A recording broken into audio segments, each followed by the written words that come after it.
Hi, this is Dr. Jim Vermillier from Cognitive Behavior Therapy Associates, again talking a little bit about cognitive behavior therapy for mood disorders. So, cognitive behavior therapy really seeks to try and help people change beliefs that they have about themselves, the world, and the future. People who are depressed often believe that they're not going to feel any better, the world is kind of a cruddy place, and there's no point in changing because things aren't going to get better. And that's viewed as being what's was called the depressive triad, this negative view of themselves, the world, and the future.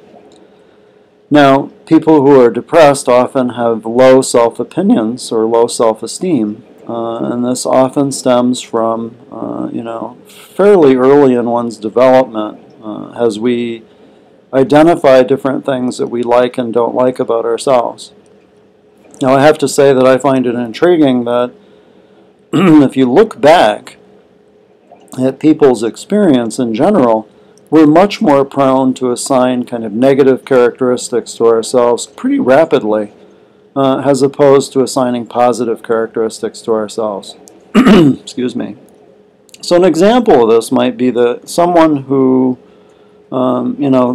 stole a small object as a child might find themselves feeling guilty their entire life about that particular incident, which is really something very small and perhaps, minor. At the same time, a person could do very many positive things over the course of their life and still not internalize those as being a positive characteristic. They might not think of themselves as being giving or kind. So we seem predisposed to kind of label ourselves negatively, and those internal labels that we have are called beliefs. So beliefs are things that we form in order to understand our world and to minimize the amount of time that we have to do doing that. If you think about it, we have millions of beliefs. Right now I'm speaking to you and you have a belief that just because you're watching me on this blog, that I actually exist. Now in reality, of course, I could be a computer-generated image, although I'm not. You're seeing me on a computer, but I actually exist. Another example of a belief that's formed early on is that the world is round. We're taught in school again and again and again, shown globes, shown maps, to tell us that the world is round. And I happen to believe that the world is round as well. Most people do. If I were to try and change your belief about the world being round, that would be very difficult to do. Just as it would be very difficult to try and change your belief that 2 + 2 = 4, or that it's safe when you get in your car to press on your brakes and assume that the brakes are going to work.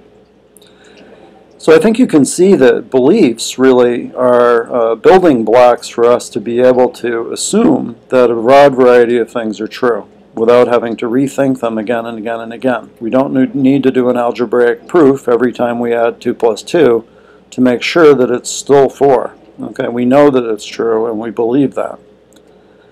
Well, those things are okay and they're necessary for us, but sometimes we gain or acquire beliefs that are detrimental to us or don't reflect reality. So one example of that would be a depressed person who believes that they are worthless.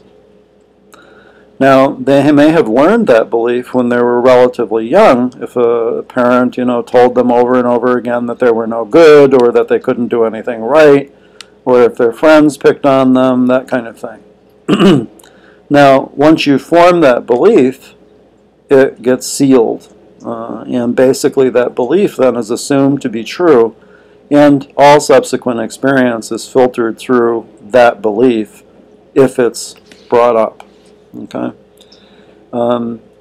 So beliefs are incredibly important in terms of cognitive therapy for depression and other types of problems like low self-esteem. The only way to change a belief is to really look at evidence in the present time that is either counts towards the validity of that belief or tends to indicate that that belief might not be true. A good cognitive therapist will be able to help you structure experiments, if you're open to the idea, to help you change beliefs that you feel aren't really helpful for you, or to figure out which beliefs are helpful to you and which ones aren't. And again, I want to emphasize that the person really decides the direction in cognitive therapy. Cognitive therapy is not brainwashing.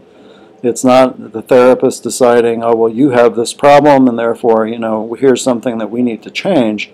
It's generally a lot of homework that you need to do in terms of you looking at the way that you think and the way you feel, and you making decisions about what's productive for you and what isn't. So there are there's obviously a lot more to cognitive therapy than that brief description, but I hope it gives you an idea that it's kind of a collaborative discussion between you and the therapist about techniques that you can actually use to help yourself feel better. And this kind of change in beliefs is one of those techniques. So I'll talk more about other techniques that can help various kinds of things in future blogs.